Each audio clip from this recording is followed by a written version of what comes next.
Hi, my name is Dr. Spora Esunju, and I'm an internal medicine physician here at ArchWell Health Clinic. I'll talk to you about ArchWell Health at the end of the presentation. But once again, I am happy and I am thrilled to be here with my friends at Friendship Missionary Baptist Church to talk to you about mental health and wellness. The topic I'm going to be talking about today is depression. Let me go ahead and share my screen so you can follow along with me. So I like talking about the elderly and aging and depression in the elderly because I feel like depression in the elderly is not talked about a lot, and as a result, it's not treated appropriately, or sometimes it's not treated the way it's supposed to be.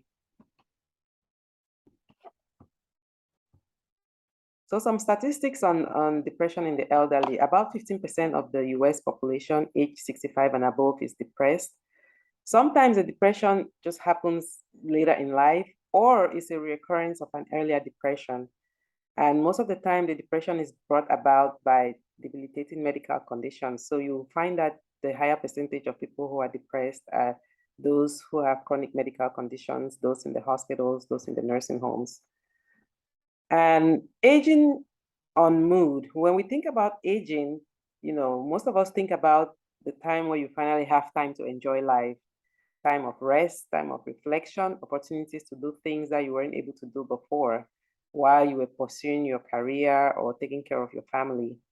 But it's not so ideal, unfortunately, because along with age sometimes comes really acute diseases, debilitating medical conditions, or chronic diseases. Also, along with age comes the loss of loved ones, loss of friends, family, and that could come a lot, that could lead to a lot of negative emotions, such as anxiety, sadness, low self-esteem, loneliness, withdrawal, and just apathy. So the depression we usually talk, there are tons of different types of depression. This list is not exhaustive, but when we talk about depression, we're talking about major depressive disorder. That's the most common type of this depression. And that just means persistently sad mood, loss of interest in activities, and that causes significant impairment in daily life. It has to cause significant impairment for it to become, and it has to have happened for at least 2 weeks for it to be considered depression. Now, you also have depression in bipolar disorder.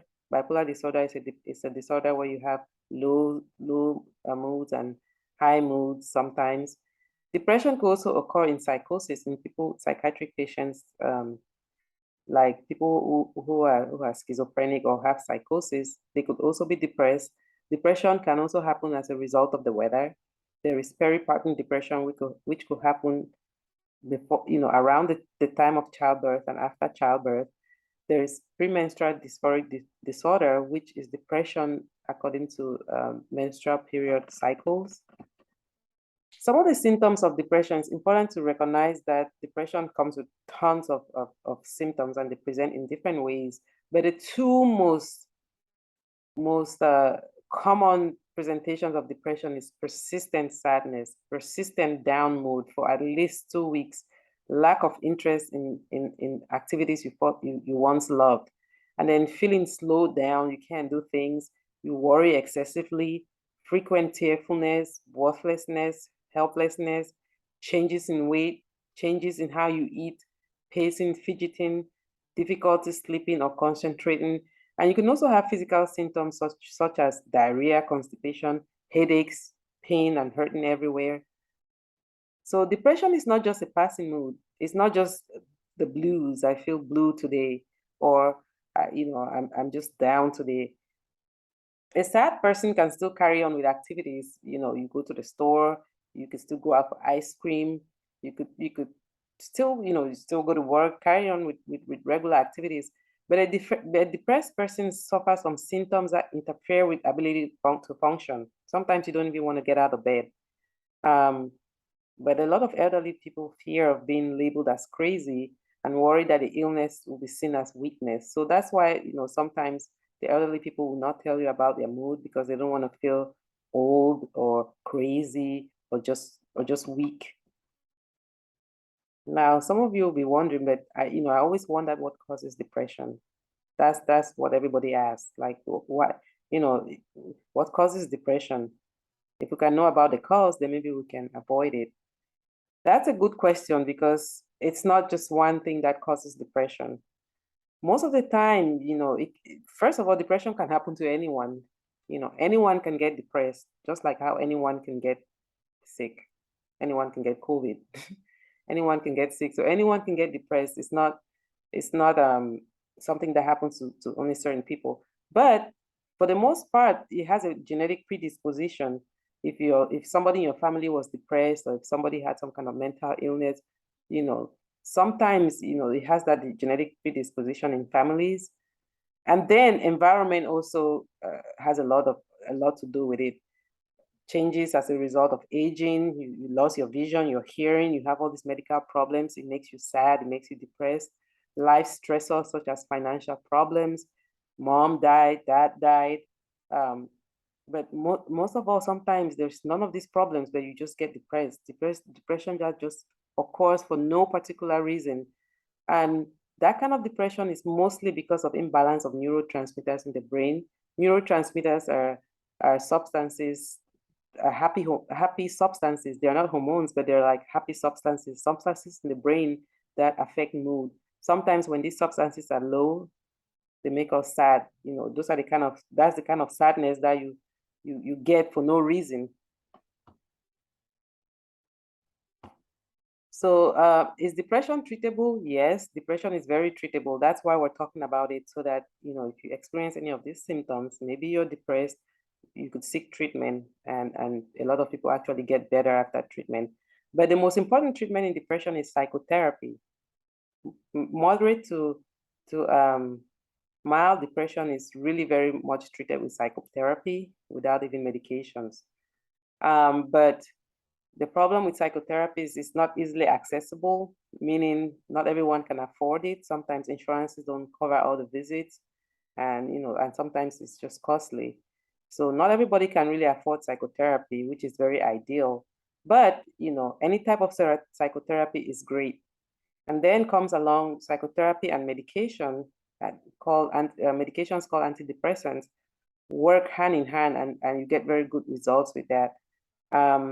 Some people say the medications don't work because the medications usually take a long time to work, a long time, talking about 3 weeks, 4 weeks. So it's very important that when placed on these medications along with psychotherapy, you should give it at least a couple of weeks. The max sometimes for you to actually see results is 12 weeks. So you should give it quite a bit of time to see, if it works, because remember, we're dealing with neurotransmitters in the brain, so it takes time for these neurotransmitters to accumulate so they can cause you a happy mood. So psychotherapy and medication are the cornerstone of treatment of depression. But then some depression doesn't respond to psychotherapy, it doesn't respond to medications, it just doesn't respond to all these interventions. Then, usually with that kind of depression, they treat it with electroconvulsive therapy, it's ECT, and it's usually they put it's usually a shock in the brain that kind of resets the signals and stuff like that. But that's like severe cases of depression that don't work with any other treatment. What happens if your depression is untreated? It could lead to disability, maybe not physical disability, but mental disability, which really affects the physical, because when you're mentally so depressed, some people can't even get out of bed. That's how bad it becomes. And depression could also worsen other medical conditions because it puts a lot of stress on your body and just worsens other medical conditions. And of course, it can lead to premature death and result in suicide. So yes, depression can be properly diagnosed and treated, and more than 8% of those suffering from depression can recover and return to their normal lives. And that's the end of my presentation. So I'm going to talk to you quickly about ArchWell Health Clinic.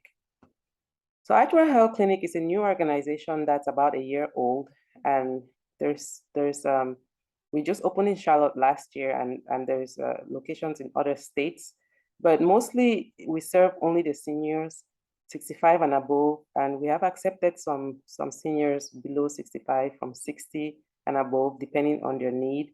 But it's an organization that takes care of the elderly, mostly they're the holistic care, both mental and physical well-being. So we work with the entire person to eliminate any barriers to care. And we come with a full team, care coordinators, care navigators, membership experience managers. We have nurses, medical assistants, doctors. We also have a licensed social worker that helps with resources in the community. So it's actually a great place to get full spectrum care, primary care. So there's two locations now in Charlotte, one in North Graham and one in Eastway, and that's where I am. So our team of operations here in Charlotte, here we are. I'm the third from the left, and the managers, and then you have the network specialists at the end. And then this is our growth team. You may have seen one of these faces in the community, but they go out in the community and talk to people about ArchWell, just create awareness of the great service and great care we provide. So if you want to become a member, you can get in touch with one of these people and they'll bring you right in. ArchWell Health, a place for seniors to connect, thrive, and enjoy life. We look forward to seeing you at ArchWell Health. Any questions we can discuss? Thank you.